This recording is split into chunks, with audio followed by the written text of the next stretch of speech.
Neighborhood House over the last 112 years has been all about immigrants and refugees and helping people improve their lives.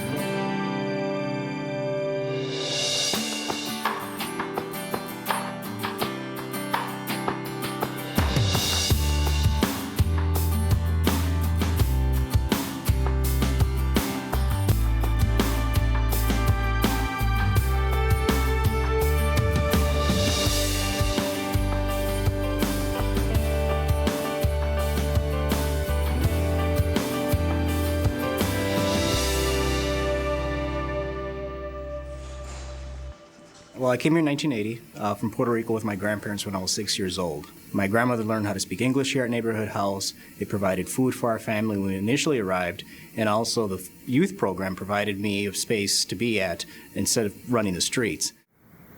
Moved to the West Side when I was 4 years old. Neighborhood House has played a prominent role ever since. This is just the rec center in the area where we came to play and hang out on a daily basis. Neighborhood House is like my house. I think Neighborhood House really think about everybody because this is a safe and secure place. Feelings that I remember as a child coming to Neighborhood House was a feeling of community. So Neighborhood House was instrumental in my family growing our roots here in St. Paul. When I came to United States, I didn't speak any English. Daycare skills. It was pretty hard sometimes to tell the people what I was feeling or what I was needing. You'd probably say a grain of sand is tiny. Our students are very motivated. They have families, they have children in school, and they come to English class every single day. Maybe you have painting skills. A lot of people are looking for jobs, and actually the curriculum that we write is work-focused. They come here to learn English or improve upon their English skills. On top of it, they learn computer skills, civics classes, and it's led for them to be successful business owners here in the Twin Cities metro area. If I don't study English, I won't have the opportunity to grow. I want to be somebody else more than make hamburgers, so I decided to take my food manager license so I can become a supervisor. Chances are, if you're hungry, you're also faced with other challenges in your life. Most food shelves just hand a bag of food out and then the participant moves on. How many do I get? 2. Neighborhood House's comprehensive approach to how we deliver services is the hallmark of this organization.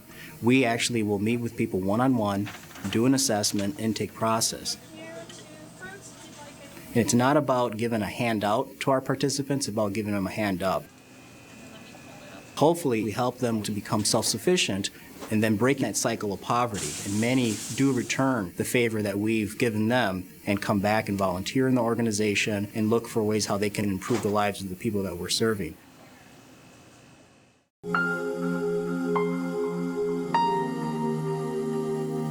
Well, it started mostly with hanging out late, skipping school, disobeying my parents' orders. I transitioned into alcohol consumption at a young age, sex at a young age, and using illegal activities as a means to support myself until I ran into serious troubles with the authorities. David Martin is someone that I grew up with in this neighborhood. He participated in Neighborhood House programs just as I did. Neighborhood House instilled in him certain values of hard work, trust, really treating people with respect. Now, David veered a little bit away from those values during his adolescence. The pressures from gangs, the street life essentially, became too much for me to overcome. I went to prison. It was an uncomfortable situation. It was not pleasant. And so I had to make a decision on whether I wanted to repeat the process, which would ultimately lead to the same result. And so I decided to make a change.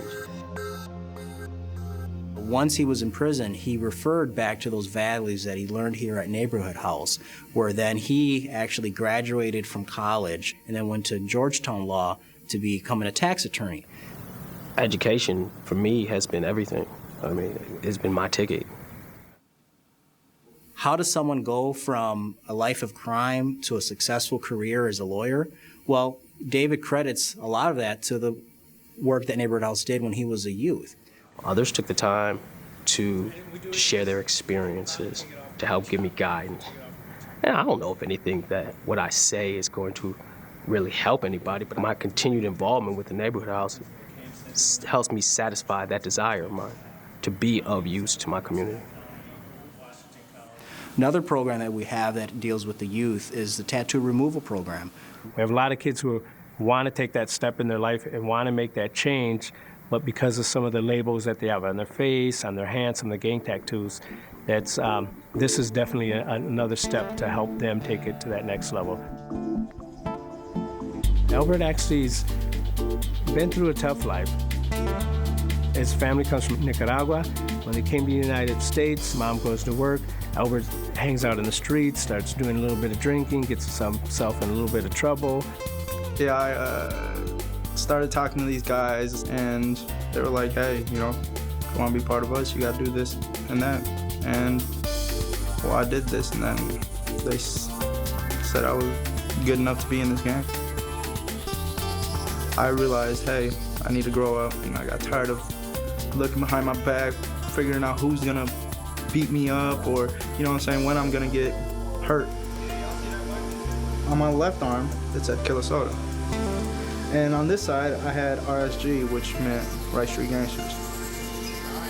Gang tattoo removal, such as through the GRIP program, is unbelievable. It's almost like getting a fresh start in life. My new job I currently work at is UPS. I pretty much unload and load trucks. I'm a new person, you know? Yeah, pretty much that I'm a new person.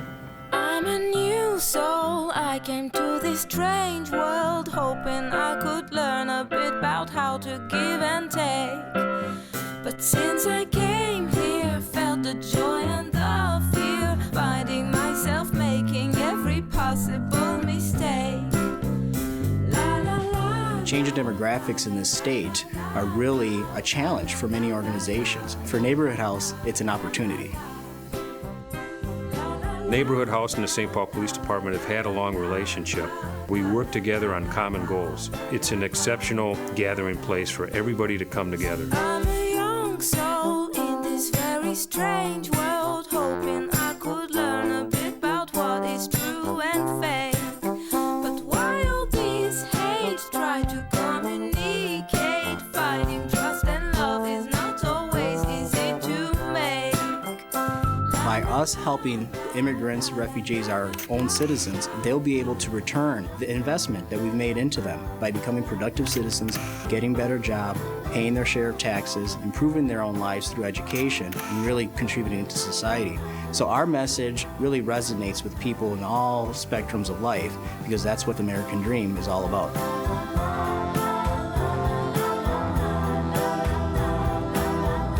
This is really like the window where I could see light, Neighborhood House.